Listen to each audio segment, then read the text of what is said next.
I know it may not seem like day to day Canada is in a state of panic or emergency, but there's a lot happening and it just feels so overwhelming. Maybe it's my own bias because of the amount of news that I'm exposed to, or maybe, just maybe, we actually are in a bit of a state of emergency and panic. And what I'm about to show you in this video is going to validate that claim. From everything to an older woman, almost an 80-year-old woman, running over and killing one person, going over 120 kilometers an hour and walking away without going to jail. You have Canada trying to take the lead in fighting the monkeypox outbreak. You have Jewish schools and hospitals in Canada all under bomb threats simultaneously, almost like it's a coordinated attack. And then you also have one step closer to nuclear war and how Canada could actually be a really large target. Yeah, a lot to cover in this video. Welcome back to the channel. Welcome back to another video, everybody. Before we get into it, I do want to encourage everyone to smash the like button and subscribe if you haven't already. It does really help grow the channel. And with summer almost coming to an end and we're getting into the colder months, I know a lot of people wait as long as they possibly can to turn on their home heating. And one of the best proven ways, according to polls, are offsetting your home heating costs by clicking the link down below in the description or the pinned comment below for a very well insulated hoodie that also is patriotic. Freedom hoodies are available, link down below in the description. And if you're not concerned about the heat, then you can put this right on the local gas pump or wherever you want. You have Klaus Schwab penetrating Justin Trudeau stickers available for purchase as well, linked down below in the description. Without further ado, let's get into it. So we start off with the polls, just like we do every single video. Conservatives are still sitting at 209 projected seats. Bottom line 178, top end 233.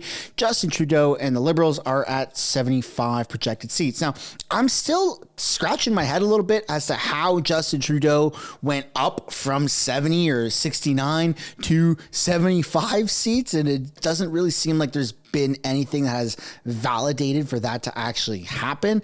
But not to worry, because they are going to be resuming their House of Canada. Sorry, that's the YouTube channel that I also have, which is linked down below in the description, where I stream House of Commons to resume in just about a month, where Pierre Poilievre is set to debate and absolutely destroy Justin Trudeau every single day that he chooses to show up.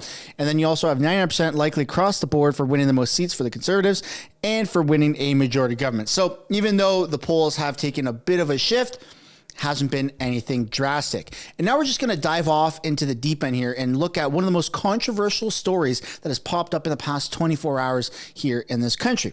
This woman, 79-year-old woman from London, Ontario, who was caught driving 121 kilometers an hour in a 50 zone, resulting in the death of an 8-year-old child and 7 others being injured, has been sentenced to 2 years of house arrest.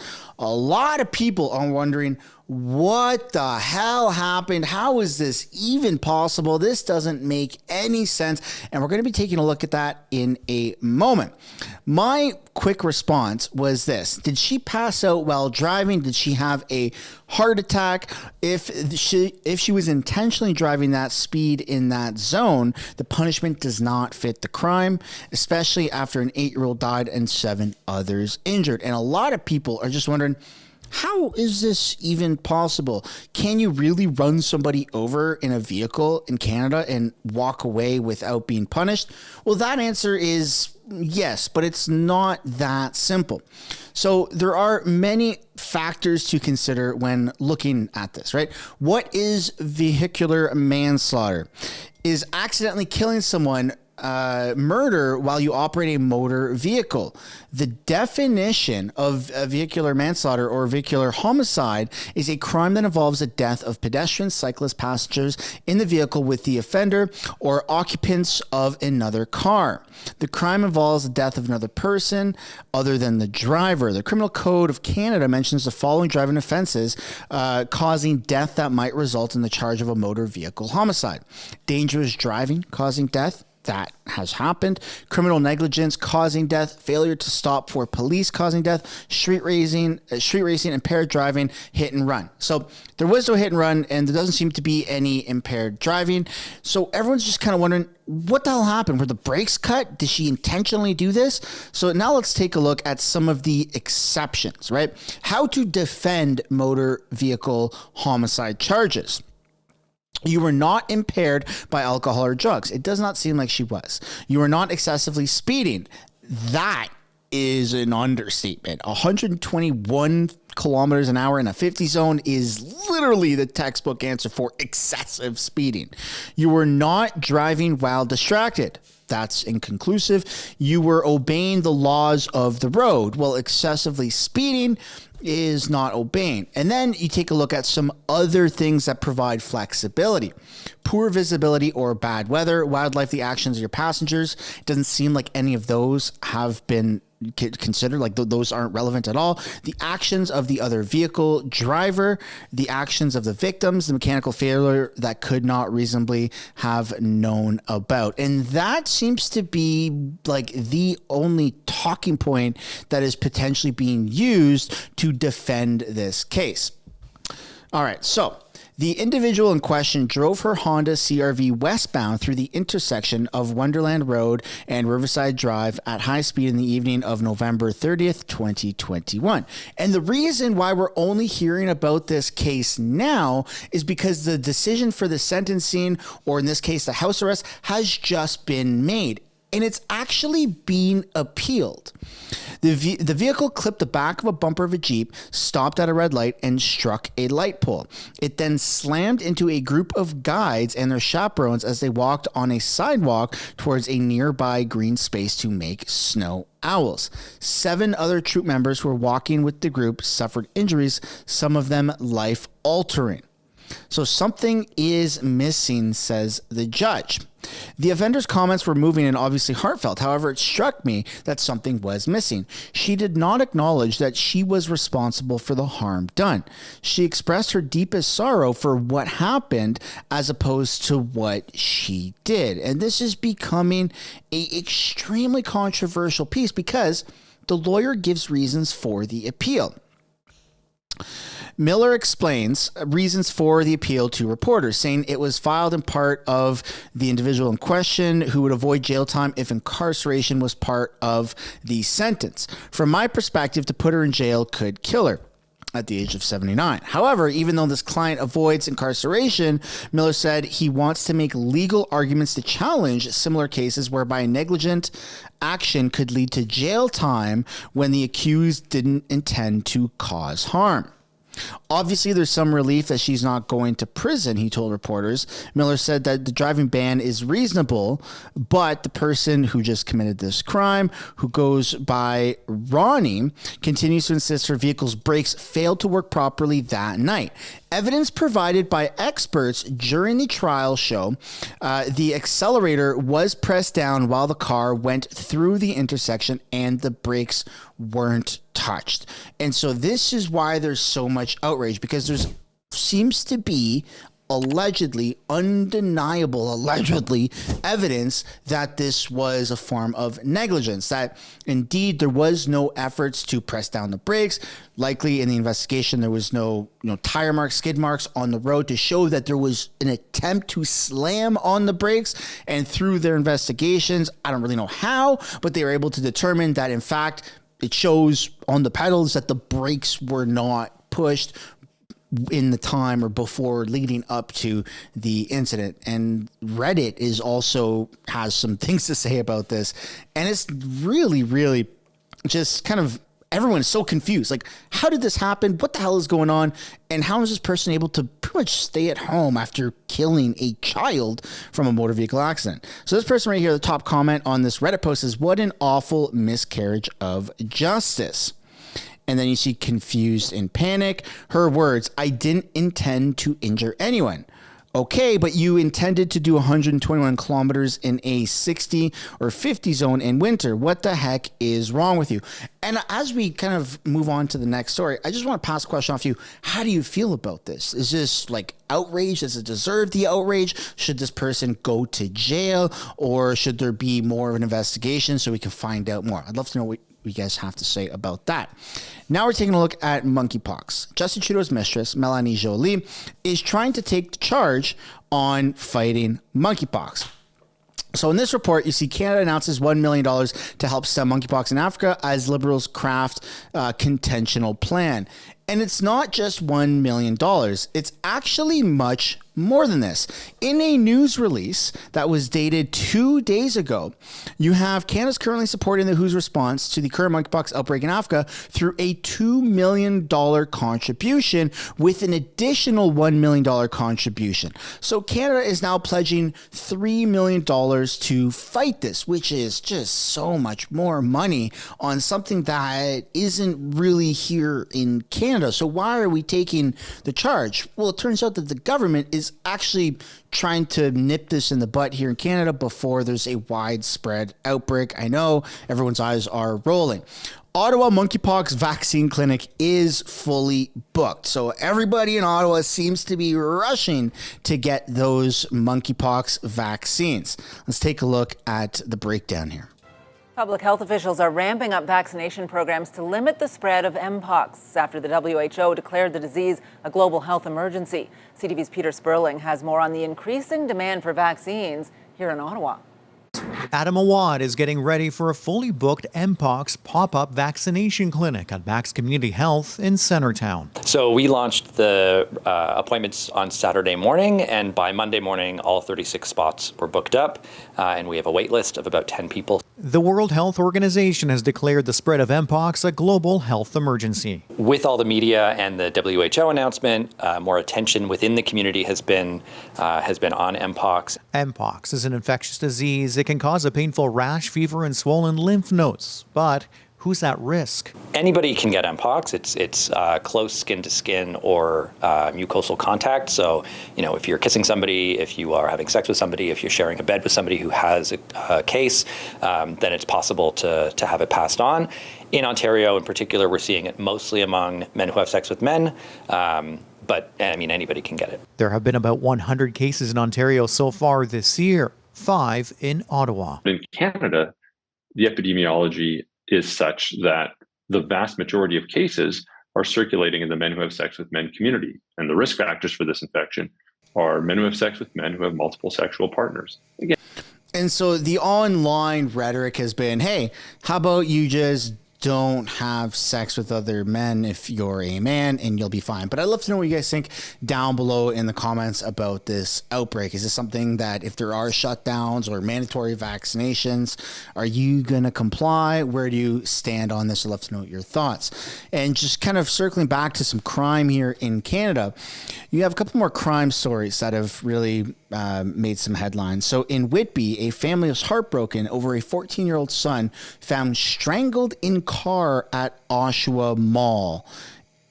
It just seems like crime is so rampant and these headlines are just getting more and more outrageous. And like, what the hell is going on in Canada? This is not the Canada that I grew up in. This is not the Canada that I like. And I just feel like something really needs to be done. And to add to the crazy stories here, the Toronto police say a 15-year-old and a 16-year-old are facing 155 charges, including first-degree murder in a series of shootings this summer linked to tow truck-related crimes across the city. And according to some ex-users, apparently there's a widespread of crimes happening within tow truck companies in Ontario.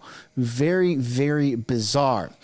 And now, speaking of bizarre, we're going to take a look at what's happening with Jewish communities, Jewish hospitals, and things like that, because it's getting out of hand. So CTV issued a breaking news statement earlier this morning.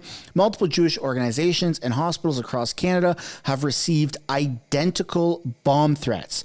And One user on X has reportedly obtained an email that was sent this morning to various Jewish institutions, including a synagogue in Montreal. This is an actual terrorist threat. It seems as if only people die would it be actually taken seriously. Hi. This is what the article or the email says. Hi, we have placed many explosives inside of your building. They are placed in black backpacks. The bombs are set to go off in a few hours. You will all end up in a pool of blood. None of you deserve to keep living. Anyone inside the building will lose their lives. Okay, I have nothing other than scorn for humanity. Today will be your last day on Earth. The group named Court is behind this massacre. We won't stop causing terror. Give our group's name to news outlets. And this is just absolutely crazy. I don't know if you've ever dealt with a bomb threat in person or if you've ever experienced one or know anyone who has, but it's no joke. It's absolutely no joke. And here's CTV's post about it here. Multiple Jewish organizations, hospitals across Canada have received the identical threats. And Justin Trudeau has rushed to social media to condemn this. I'm disgusted at reports that more than 100 Jewish institutions across Canada were targeted by threats today. This is blatant anti-Semitism. The RCMP is in contact with local law enforcement to investigate, and we're working with them to keep Jewish Canadians safe, as well as Toronto Police Operations has taken to Twitter to add their own comments. We are aware of threats made via email to Jewish organizations across Canada. Today, TPS added brigades to Bathurst and Shepherd area west for a bomb threat. Okay, they were evacuated. The buildings were evacuated as a precaution and cleared. We are continuing to address the possible impact in Toronto. In addition to that, Marco Mendicino has also run to X and made comments. Over 100 Jewish institutions received a bomb threat via email this morning. This needs to be taken very seriously. The relentless targeting of the Jewish community is alarming and constitutes a threat to public safety. All levels of government and police must stop anti-Semitic crime. And then you have a bunch of other, communities that have jumped to X to condemn what is going on. And it just seems like Canada is insanely out of control in terms of our crime, how it's just skyrocketed. You got people dying, getting run over by cars, bomb threats. Like, what the hell is going on? And all of this is happening, ironically, or maybe planned on a very particular day. Today is actually International Day of Remembrance for Victims of Terrorism, and CSIS Canada, that's our intelligence group here in Canada, has taken to X and said that they remain committed to exercising its duty to protect Canadians from acts of terrorism. What a freaking coincidence, or what just a planned day, but that is wild. And I would love to know what you guys have to say about this. Do you think that there's a way to avoid this? What should the government do to tackle these types of threats and this ongoing rhetoric? Let me know down in the comments. And now we're taking a look at something that is also extremely terrifying, but it's not really as local as just to Jewish communities. It involves the whole world going up in flames due to nuclear war. So Canada has just provided $5.7 million additional in humanitarian aid for Ukraine with focus on children. And that is very important to know because Canada has taken the lead on funding either Ukraine's their war, their defense, their attacks, humanitarian aid. We've given them hundreds of millions, billions of dollars worth of money in conjunction with actual gear and weapons. And then we also have troops that are over there.